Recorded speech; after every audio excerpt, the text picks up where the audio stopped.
Hola amigos, estamos aquí para hablar de economía y política, de política y economía. Uno no sabe aquí cuál es el caballo y cuál es la carreta. Lo importante es que tengamos una idea clara de que una no camina sin la otra. La economía necesita de lineamientos políticos y muchas veces esos lineamientos políticos están restringidos por la capacidad económica que tienen los países, que tienen los estados. Ha sido de mucha discusión en estos días el asunto del FMI, de la deuda externa venezolana, y una pregunta que a uno le viene a la cabeza es, bueno, ¿y cuál es el miedo que se le tiene al Fondo Monetario Internacional? ¿Es así de monstruoso, es así de demoníaco que no se puede hacer nada? Esto es una pregunta para Alexander, que es, como ustedes saben, un experto en economía, que nos va a ilustrar un poco al respecto. Alexander, hola. Gracias, José.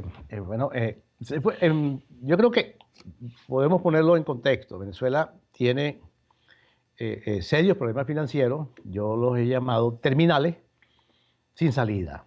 Al menos que Venezuela entre en un proceso de reestructuración de sus pasivos, de su deuda, y al mismo tiempo de grandes reformas económicas. De lo contrario, el país tiene una ruta de empobrecimiento que viene desde hace unos 8 o 10 años, a tales niveles en los cuales el ingreso per cápita se ha partido en 3 pedazos y hoy solamente se corresponde a un tercio de lo que tenía hace 8 años. Eso en dólares, ¿cuánto es por cabeza? Alrededor de 4.150, 4.300 Y eso dólares per cápita, nos ubica en la que viene región. en el puesto número 17, somos los países más pobres del continente. Cuando hablo de pobre, hablo de empobrecimiento, es decir, no para el empobrecimiento de fluir y de ir destruyendo la calidad de vida del venezolano, entrar en los niveles donde nadie hubiese sospechado al cual hubiese caído.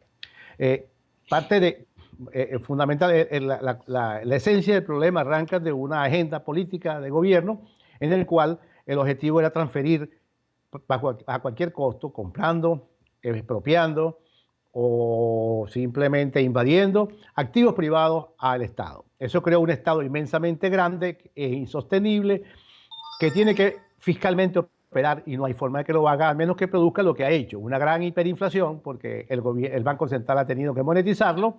Independientemente del gobierno se ha mantenido pagando la deuda, ha pasado a niveles de ser el país más riesgoso del mundo, inclusive por encima de Grecia y de Ucrania, países que tienen serios problemas.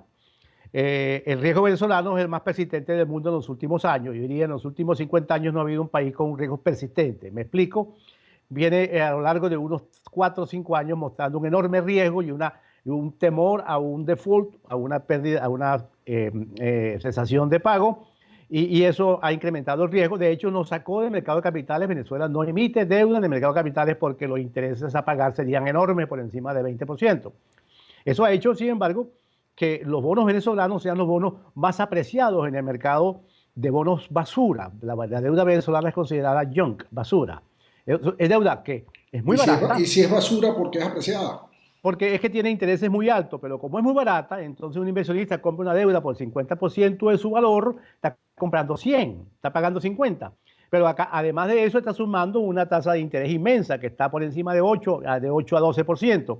Entonces tienen unos bonos que son muy baratos, pero son muy rendidores. Y al Pero final, déjame a ver si sí, explicamos esto, ajá, a ver si todo el mundo lo entiende. Yo sí, voy y compro un billete de $100.000 por 50.000. exacto, es Y cierto. al final del año me van a pagar intereses por el orden de $12.000, ¿no? Correcto, exacto. Y todavía tengo $100.000 nominalmente. Entonces tienes una mezcla de lo que te ganaste por comprar un bono por la mitad de su precio, sabiendo que va a ser redimido en el 100%, en el mejor de los casos, y al cual tienes que sumarle entonces los intereses que tú has venido devengando. Eso se le llama rendimiento al vencimiento, que los venezolanos son los más altos del mundo, están entre 22 hasta 30%. Y por eso es que vemos que grupos de intereses financieros, banca de inversión internacional, grupos de tenedores importantes, y muchos entre ellos asociados al gobierno venezolano, tenedores de deuda, han creado una especie de ambiente de lucha, si se quiere, institucional y política, frente a la posibilidad de que Venezuela vaya al FMI y haga una enorme reestructuración de su deuda y reformas económicas importantes, lo cual pasaría, por ejemplo, por a reestructurar a un mandato del FMI la deuda de mayor costo que tiene Venezuela hoy, que está pagando por ella rendimientos de vencimiento entre 22 y 30%, que es la regla a la que nos estábamos refiriendo. La deuda a la que nos estábamos refiriendo, que la deuda, aunque muy barata, es de alto costo porque rinde muchísimo.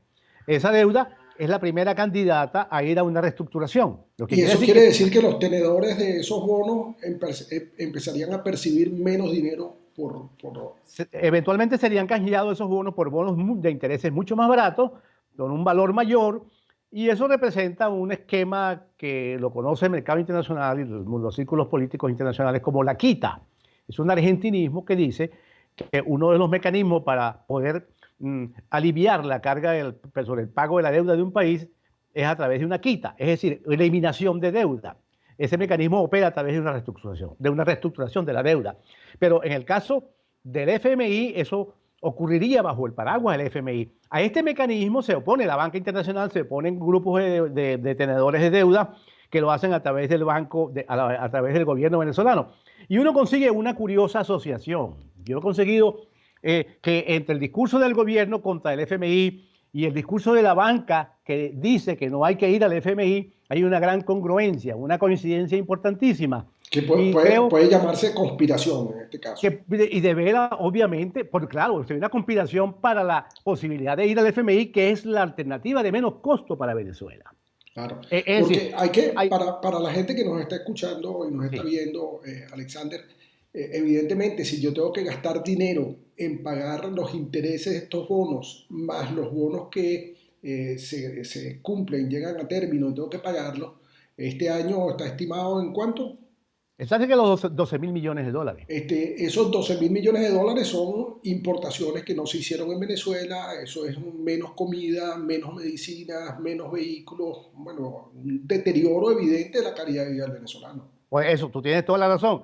Y por eso es que vemos un gobierno y a la banca internacional como muy de acuerdo, la banca de inversión internacional, cuyos grandes nombres no quiero decir, pero todo el mundo lo conoce, que lo ves en los medios de comunicación del mundo y Venezuela diciendo de que no hace falta ir al FMI. No les hace falta a ellos, cuyos clientes o ellos mismos, esos bancos, están llenos de bonos venezolanos de alto rendimiento porque están ganando muchísimo, muchísimo dinero. Yo no tengo nada en contra de que lo ganen, Eso quiere decir pero que al final el gobierno está complaciendo a los tenedores de deuda, a los tenedores de bonos de la claro, deuda, está complaciendo a la gran banca internacional. claro, Este, al final hay una gran alianza entre el gobierno y la banca, porque lo que el gobierno tiene que hacer en las actuales condiciones de astringencia financiera y emergencia es simplemente tocar la puerta del FMI porque es el costo menor. Un endeudamiento con el FMI para resolver problemas financieros venezolanos está entre el 0 y el 1%, porque las tasas de interés están en el piso. Eso le está pasando a Grecia, por ejemplo, que hizo un acuerdo con el FMI con tasas del 1%. Nosotros deberíamos hacer lo mismo para salir de los bonos y las deudas al 12%, al 10% y al 8% Eso es muy y oneroso. reducir el gasto que tenemos para que entonces el país pueda comer los 3 golpes al día. Claro, porque Ese, evidentemente lo que está pasando es que si el gobierno venezolano le da prioridad al pago de esta deuda carísima, eso lo está haciendo a espaldas de los venezolanos y peor aún, en detrimento de los venezolanos que no tienen acceso a una cantidad de bienes que no vienen porque no hay dinero, porque se le da preferencia, pues y evidentemente. eso trae, claro, eso que dice es correcto, pero eso tiene que sumarle un elemento de que la hiperinflación que estamos viendo en las calles de Caracas es parte del mismo fenómeno. Porque en un acuerdo con el FMI la hiperinflación desaparecería de un plumazo en un arreglo financiero y en un conjunto de reformas económicas y en una actitud frente a la economía de manera más lógica, que es la que no tiene el gobierno venezolano. Pero tendría que hacerlo.